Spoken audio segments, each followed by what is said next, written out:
Assalamualaikum warahmatullahi wabarakatuh. Waalaikumsalam warahmatullahi wabarakatuh. Ustadz, bukankah istri yang cerewet itu adalah hidayah buat suaminya? Bukankah suaminya tinggal nurut saja karena apa yang dikatakan istri itu adalah biasanya benar-benar kejujuran. Karena istri tahu persis kelemahan atau kekurangan dari suami. Jadi ketika dicereweti tinggal memperbaiki diri. Masya Allah.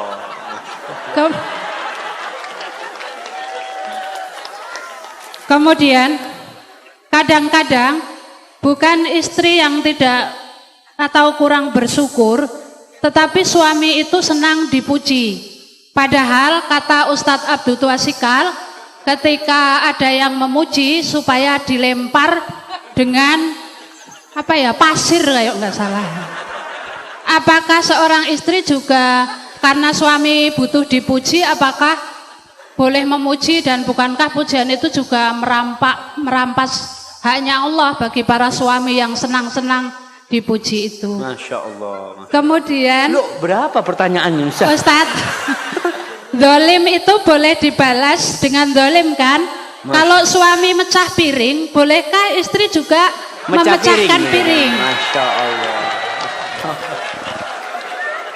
Iya. Yang terakhir, Wah, ini sekawan ini, Bu. bukankah yang bisa berjumpa dengan Allah itu adalah orang yang qalbun salim? Kemudian bagaimana caranya untuk bisa qalbun salim? Lalu apa yang menyebabkan tiba-tiba tidak bisa jadi sholat malam? Lalu apa yang menyebabkan sholat tidak khusyuk? Billahi taufiq wal hidayah. Wassalamualaikum warahmatullahi wabarakatuh. Waalaikumsalam warahmatullahi wabarakatuh. Pertama tadi Ustadz tentang bukankah istri cerewet itu malah manfaat gitu. Masya Allah. Itu gimana Ustadz? Iya. Iya, pertanyaan yang sangat indah sekali ya. Karena memang salah satu yang menyebabkan kesalahan itu berulang kali terjadi karena kita beranggapan itu tidak salah. Kita menganggap itu benar. Sehingga istri tatkala dia cerewet, dia menganggapan dia ini sedang memperbaiki suaminya. Ingat, di rumah itu ada pemimpin. Siapa pemimpinnya? Suami. Allah mengangkat suami sebagai pemimpin. Ar-rijalu qawwamuna 'alan nisa bima faddalallahu ba'dahum 'ala ba'din wa bima anfaqu min amwalihim. Fas-salihat qanitat hafizatun lil ghaibi bima hafizallah. Kata Allah, sesungguhnya atau lelaki-lelaki itu adalah pemimpin bagi kaum wanita. Kenapa? Karena Allah telah memberikan kemuliaan kepada lelaki-laki. Allah memberikan kemampuan untuk menjadi pemimpin kepada lelaki lebih daripada wanita. Yang kedua nih bapak-bapak, ingat nih. Lelaki menjadi pemimpin yang pertama karena bawaan lahir yang Allah berikan kepada dia, anugerah ilahi. Yang kedua dikarenakan suami memberikan nafkah kepada istrinya, maka sang suami mendapatkan kedudukan lebih tinggi kepada istrinya, memberikan nafkah kepada istrinya. Kalau sang suami tidak memberikan nafkah kepada istrinya, biasanya rumah tangga mulai pincang kepemimpinan suami. Karena suami tidak memberikan nafkah. Dia jadi pemimpin karena memiliki kewajiban memberikan nafkah. Berkaitan dengan pertanyaan ibu tadi, bukankah cerewetnya wanita itu hidayah bukan suami? Buat suami, ya Allah ibu-ibu, suami itu paling sumpek kepada wanita yang cerewet. Nah, betul bapak-bapak? Semangat bapak-bapak. Bagaimana cara memperbaiki suami? Ada caranya. Tidak harus dengan cerewet. Yang pertama, suami itu sebagai pemimpin tidak suka digurui. Ya namanya pemimpin. Mau pemimpin itu diprotes sama anak buahnya? Sulit. Tapi ada cara memperbaiki pemimpin. Karena ingat, itu pemimpin bapak dari anak ibu. Maka seorang wanita harus menampakkan penghormatan kepada suaminya, kepada pemimpin. Kalau ada yang ingin dia omongkan, ngobrol sama suaminya. Mas, kalau ada waktu aku ingin ngomong sesuatu, Mas. Ngomong sama suaminya di waktu yang tenang. Begini mas, mungkin aku yang salah mas ya. Aku ini cinta banget sama engkau mas. Baru ngomong. Kalau cerewet, mas, sini. Duduk sini. Ribut itu rumah tangga. Karena pemimpinnya suami. Apa ada anak buah panggil pemimpinnya? Ya, kepada pemimpin nanti diharap kumpul sama anak buah. Nggak ada. Yang dipanggil anak buah dipanggil sini sama pemimpin. Ibu kan tujuannya memperbaiki suami. Bukan sok jadi jagoan, tidak. Tanyakan, mas yang kayak gini nih bener enggak mas ya? Pura-pura tanya. Padahal mau ngasih tahu sama suami. Enggak masalah dengan cara seperti itu. Mudah-mudahan suaminya jadi ngerti. Karena tujuan kita itu adalah bagaimana perubahan terjadi di diri suami. Duduk, nggak perlu umpamanya ketika duduk mengatakan qala Allah Ta'ala. Allah berfirman. Masya Allah.